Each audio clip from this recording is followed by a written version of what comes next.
I was 10 years old the first time I helped my dad drag a rusted irrigation pipe across our backfield. The kind of summer evening where the air smelled like baked dirt and wild sage, and you could hear crickets warming up for their nightly concert. He'd squint at the horizon, his old denim cap tilted back, and say, "Tommy, water's like blood for this land, it's gotta flow right, or everything dies." That patch of earth, 15 acres in the middle of nowhere, Central Oregon, had been ours since my great-grandpa claimed it in the 50s, a stubborn little plot that fed our family and half a dozen others when the rains played nice. By the time I hit 30, I had a civil engineering degree tucked in my back pocket and a decade with the Army Corps, building dams in places like Guatemala and patching up water systems in dusty corners of Iraq. I learned fast how a single cracked pipe could turn a village into a war zone, how water wasn't just life fight, was politics, power, survival. When I came home to Juniper Flats after Dad passed hard gave out during a wheat harvest, I found myself walking those old ditches, checking valves he'd hammered into place with his own hands.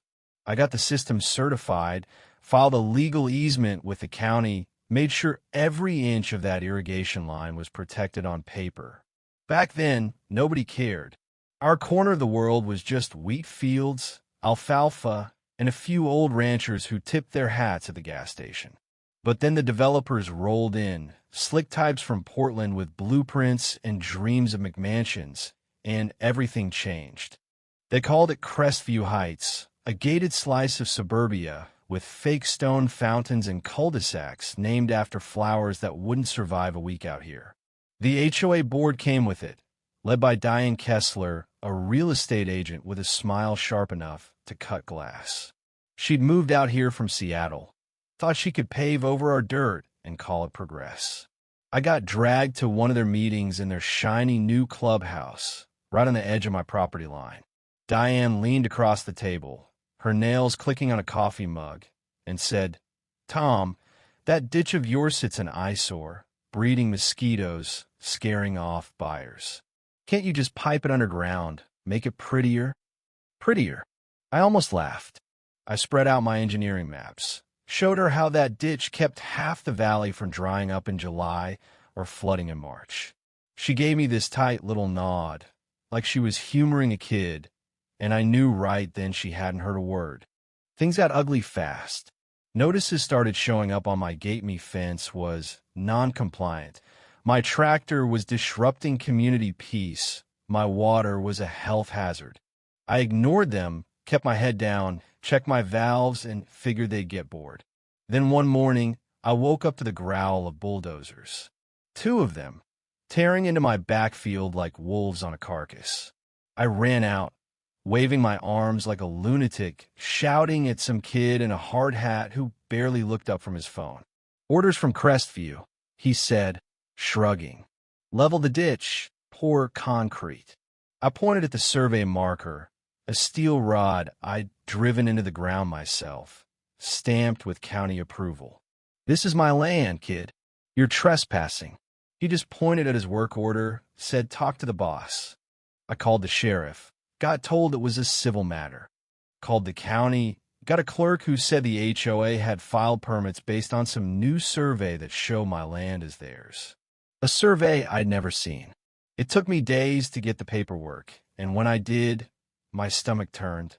They'd used a map from the 70s before Dad even built the system, showing my land as empty scrub. No easement, no pipes, no history. They'd erased us on paper before they broke ground.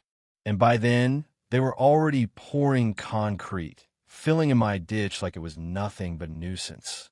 I stood there that next morning, staring at the mess broken PVC, twisted brass fittings. The valve Dad had scratched our name in the back in '84, tossed aside like junk.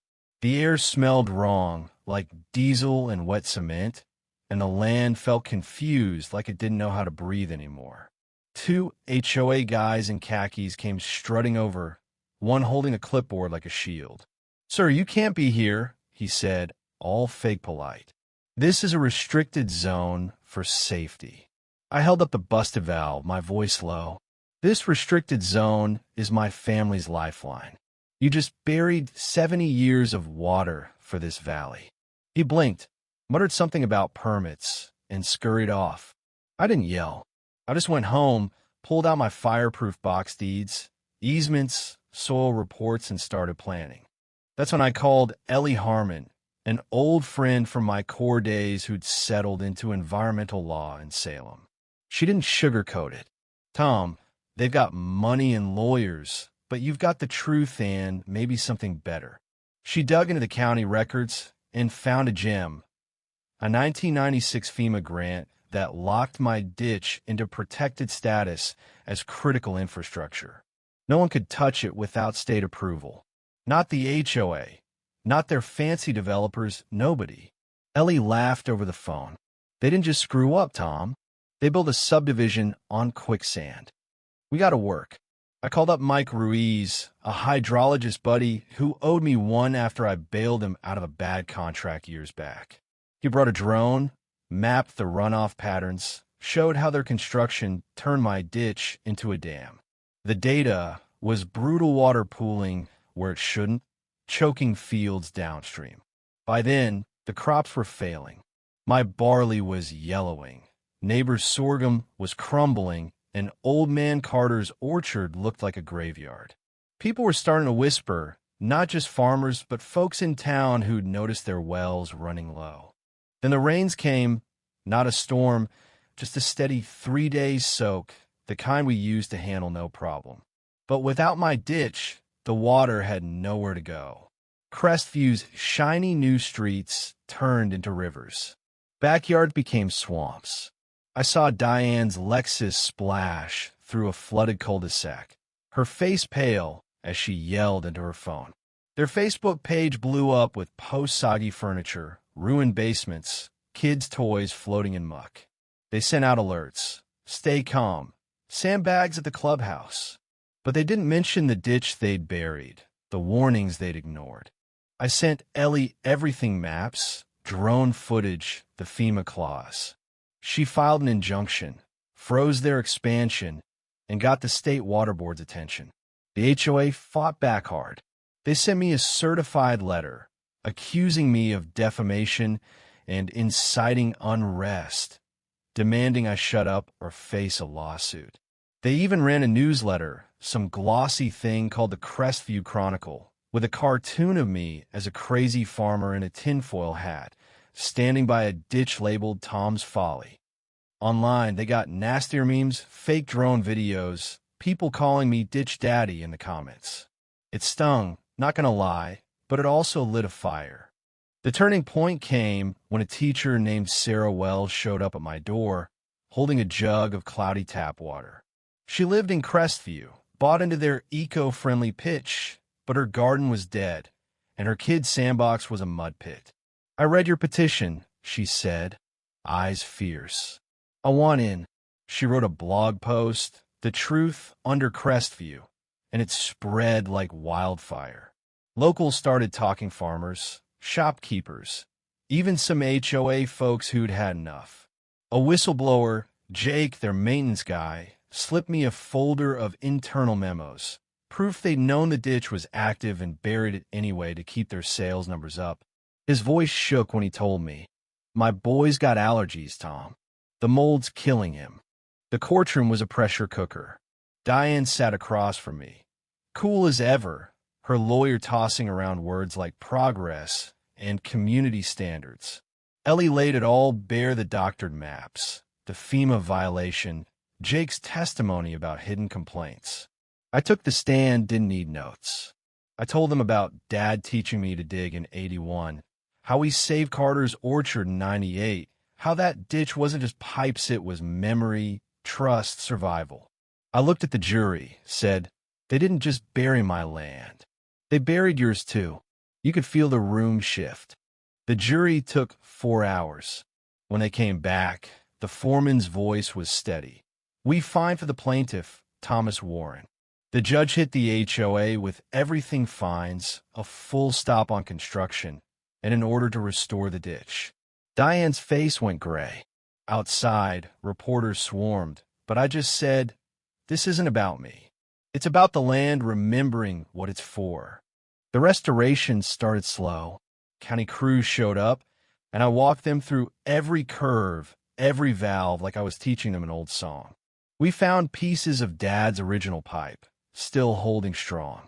I kept one, hung it above my door. The town started to heal too. Sarah organized a fund for flooded homeowners. Kids from the local school came out, asking questions about water and history. One girl, maybe 14, asked if I hated Diane. I thought about it, said, "Hate's a distraction. I just wanted the water to flow again." She nodded like she got it. Diane's apology came on a windy afternoon in front of a half-drowned clubhouse. She looked smaller, no lipstick, no swagger. "I failed this community," she said, voice cracking. "We ignored warnings, and we're sorry." She didn't look at me. Didn't need to. The water was already winning. By spring, the fields were green again. My barley came in strong, Carter's trees bloomed, and the ditch flowed like it hadn't missed a beat. I didn't take interviews, didn't need the headlines. But late at night, I'd walk the trench, listen to the water hum. It wasn't just about winning, it was about what we'd almost lost, what we'd saved. A kid from Crestview, maybe 12, stopped by once, holding a toy tractor. "Is it true you made the water come back?" he asked. I smiled. "Nah, kid. The water never left. We just stopped listening." The new bridge over the ditch is small, nothing fancy, just wood and nails. But at dusk, when the light hits it just right, you can stand there and feel the current below, steady, alive. And you wonder how many other towns are burying their own history, thinking it won't fight back. How many of us forget what holds us up until it's gone? So what do you think? Was I right to dig in, or should I let it go? Drop a comment. Tell me your take. Have you ever had to fight for something everyone else forgot? Let's talk.